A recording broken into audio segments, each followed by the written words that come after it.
Hello and welcome to the Rabyd Atheist. I'm Rabyd, a former pastor turned atheist, now compassionate anti-theist. Welcome to my channel. Feel free to like or dislike the videos as you see fit, so feel free to hit those buttons. Feel free to comment below, and I would appreciate it if you'd subscribe to the channel and hit your notification bell for more content as it is released. You're also free to share my videos as much as you like, because the purpose of this channel is educational in regards to atheist and deconversion issues and any issues related to those issues. A hearty shout out to the Rabyd Nation. Join the nation by hitting that subscribe button. And if you want to support the channel in a more tangible way, hit the join button and your membership options will be presented to you. Today, I want to continue on in my series, Deconstructing the Romans Road. And I will hit Romans 10, 9, and 10, which is usually the end of the Romans Road, where the people that use this evangelistic technique are trying to bring, this is where, if you use a fishing analogy, of course, you're out there just dropping a line, and then once you get people guilty enough, you can, get them to kind of take the bait. And once they hit the easy button of just, call on the name of the Lord and you'll be saved, then this is where you kind of set the hook and, pull them in, being fishers of men. Okay, so what does Romans 10, 9, and 10 say? That if you confess with your mouth Jesus is Lord and believe in your heart that God has raised him from the dead, you will be saved. For with heart the person believes, resulting in righteousness, and with the mouth he confesses, resulting in salvation. Okay, so what is Romans 10, 9, and 10 saying? Well, let's kind of review a little bit some of the things we've already been taught to accept without evidence or anything. The Romans Road actually starts off with the assumption of God's existence, that he is a God who gives commands, and that violation of those commands is sin, and that results in guilt. Okay? And so we all have this desire to alleviate our guilt. We've all zigged when we should have zagged, so on and so forth. We've all had human desires, and somehow those human desires are against God's will, even though they're very common and very normal. And so the Romans Road develops in us a guilt for what we've done, how we violated the commands of God.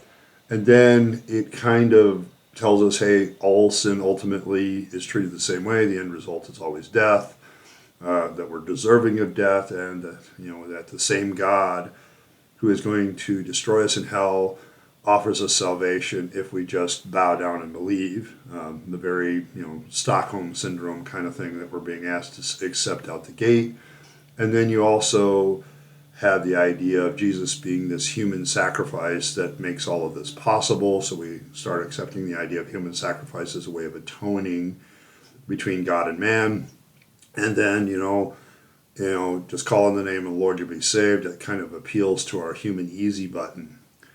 And so at this point, the Romans Road is saying, okay, this is something very specific that you can do that will get you your salvation. Okay, so there's two things here, and there's two assumptions behind those two things. So let's talk about it. So that first of all, we have to confess with our mouth that Jesus is Lord.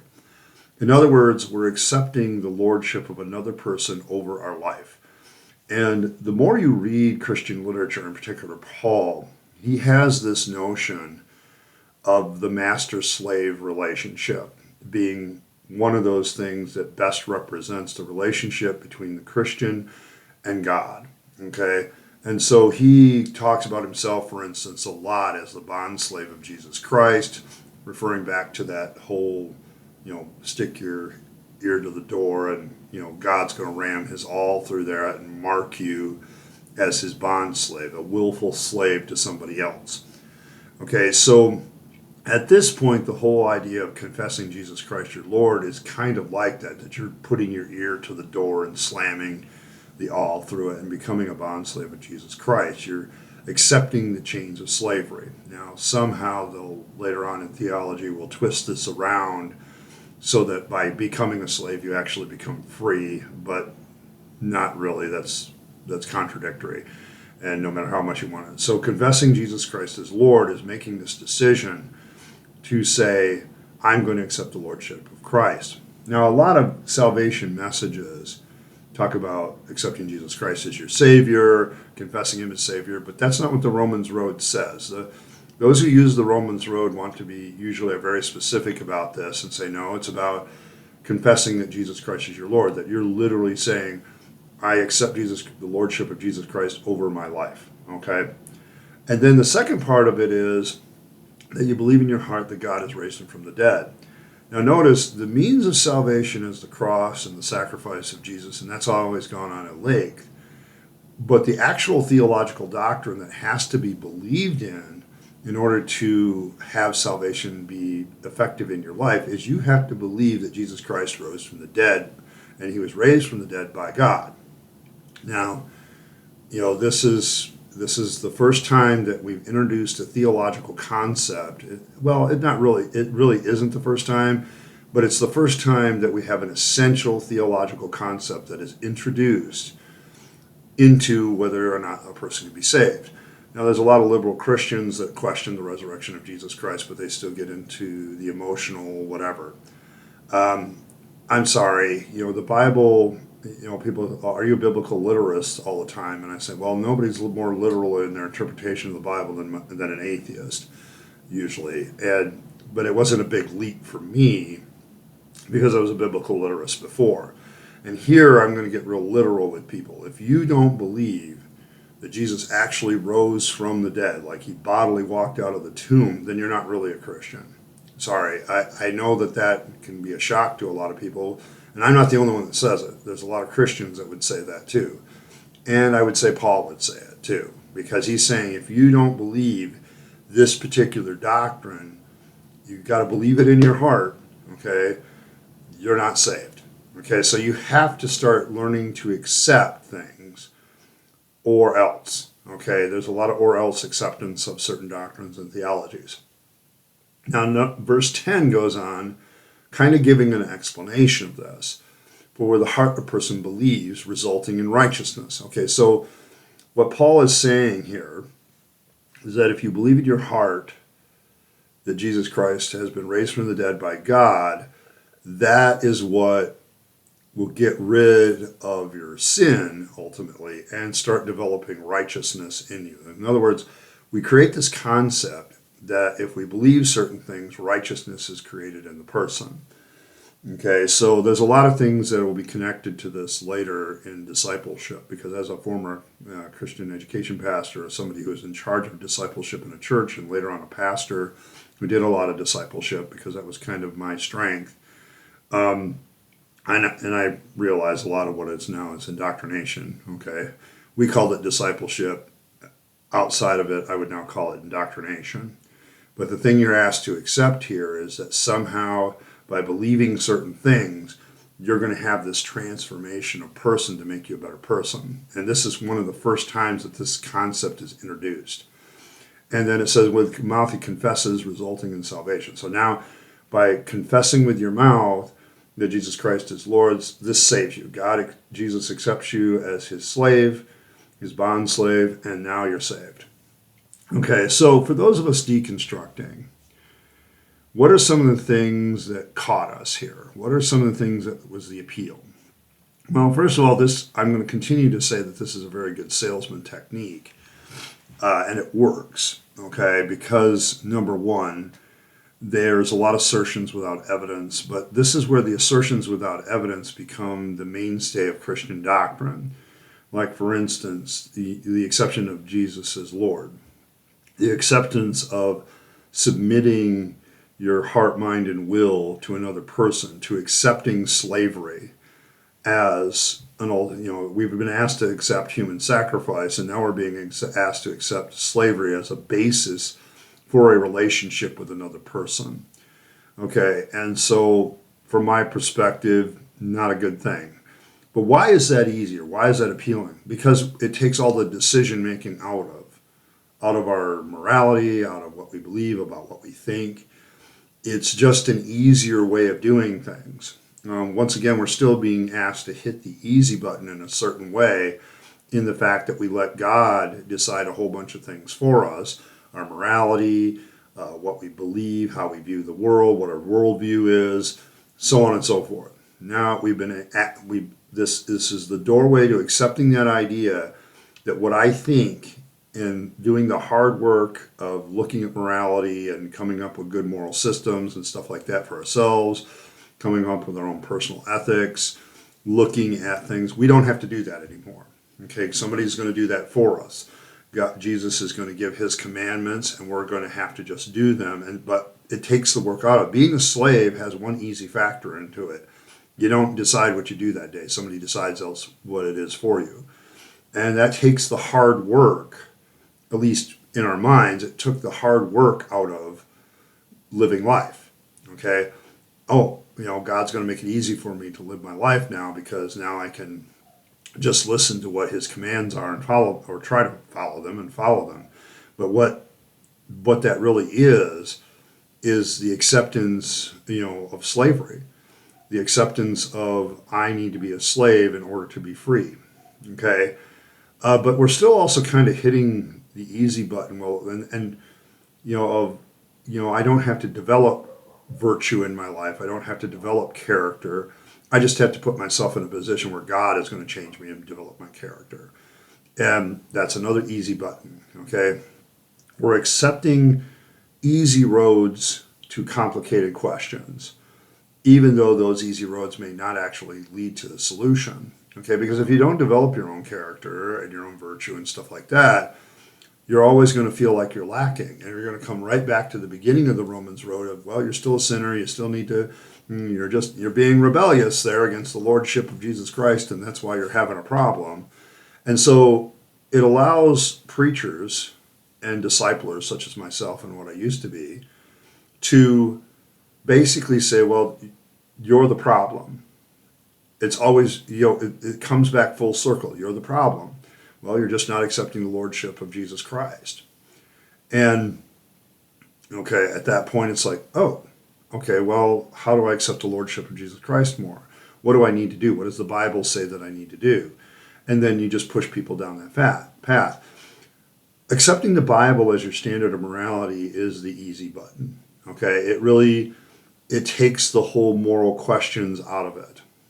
And when we're feeling guilty about something and we're questioning whether or not our own morality is adequate, somebody coming along and giving us a moral system seems like the easy route.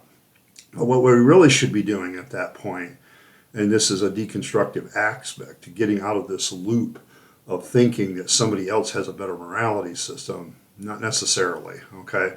It doesn't mean, I'm not saying that you shouldn't listen to other people's ideas about morality and ethics and so on and so forth.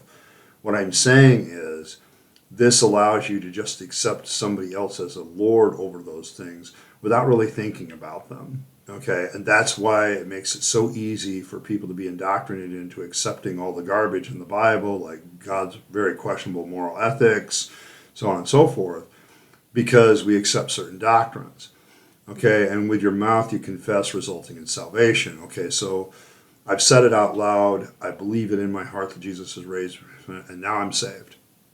Okay, the problem is we've also been asked at this point to accept terms and conditions apply. It's not just calling about the Lord. It's not just standing in front of them, oh, Lord, save me. Okay, now it's specific. Oh, I believe in my heart that God, you've been raised from the dead, Jesus, by God, and I'm going to confess you as my Lord. I'm going to bow my knee and accept your lordship and go over my life, and you're going to tell me everything I need to do from now on. And this is an appealing message because it makes it really easy. And so for those of us deconverting, one of the things I think you have to get over is that morals, living life, coming up with these decisions for yourself is not easy. But if you're going to be free of all this, you have to start taking the responsibility for your freedom. Okay, freedom and liberty are great things. Okay, they're some of the greatest things that human minds have ever come up with.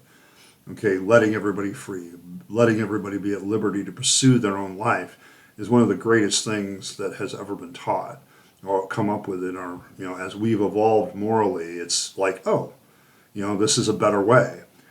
And yet, throughout history, there's always people that want you to accept bowing the knee to something. And in this part of the Romans road, this is the real essence of terms and conditions apply. It's not just crying out to the Lord now. You have to bow your knee in absolute subjection to the Lordship of Jesus Christ, and you have to believe something without evidence that the resurrection of Jesus Christ did take place. Okay? And Paul will hammer this home in 1 Corinthians 15 as well, that, if the resurrection doesn't take place, then Jesus isn't raised, and we are of all men most miserable. The entire essential doctrine of salvation, the cornerstone of the church, is the belief in the resurrection of Jesus Christ. Now, as an atheist, I'm going to tell you that there's absolutely no evidence for this. Okay, there's a lot of assertions without evidence. When I was a Christian, this was my chief problem, trying to find actual good evidence for the resurrection of Jesus Christ. But from a deconversion standpoint, we're being asked to no longer think for ourselves about moral questions and ethical questions and what we should do and how we should live our life. We're just subjecting ourselves to somebody else, which is the easy button again. But at the same time, discovering that now is going to be very, very complicated. What are the terms and conditions of this salvation that we have? And then we're being asked to believe in something without evidence. And we start getting used to taking assertions with evidence without really thinking about them. Okay, because once we get into the next part of the Romans Road, which is how, and I'm going to talk about this in the last part of this, is how people follow up these evangelistic techniques and get people into church, get people to accepting a whole bunch of other terms and conditions, that the Romans Road really starts to have its effect.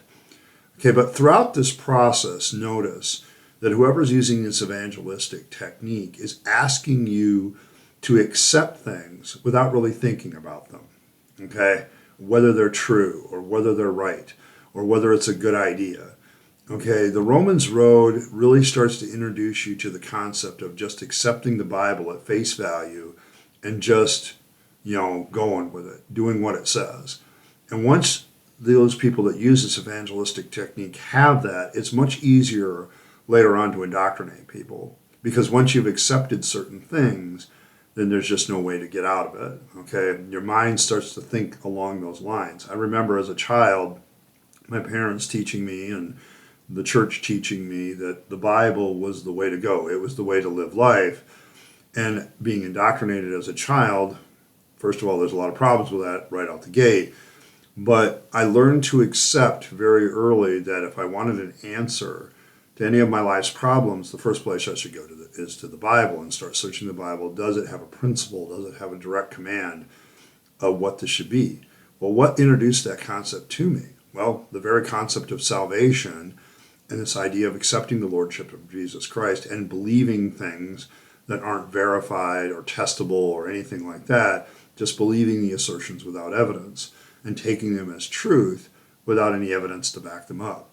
And it's this part of the Romans Road that kind of, the solution, the thing that, finally my guilt is over. Finally this emotional guilt that they've built up, this solution they've offered, now it's come to fruition. I've done something and now I have this release of my guilt. But it won't last. Okay, because you're going to screw up again. You're going to be human again.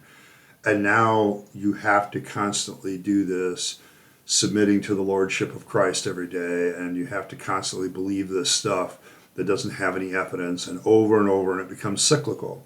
Here's the thing about the Romans Road. They always say it's the road to salvation. I say it gets you on this circular route that keeps repeating itself over and over and over again. And you're basically being the hamster on the wheel, okay? And you're going in circles.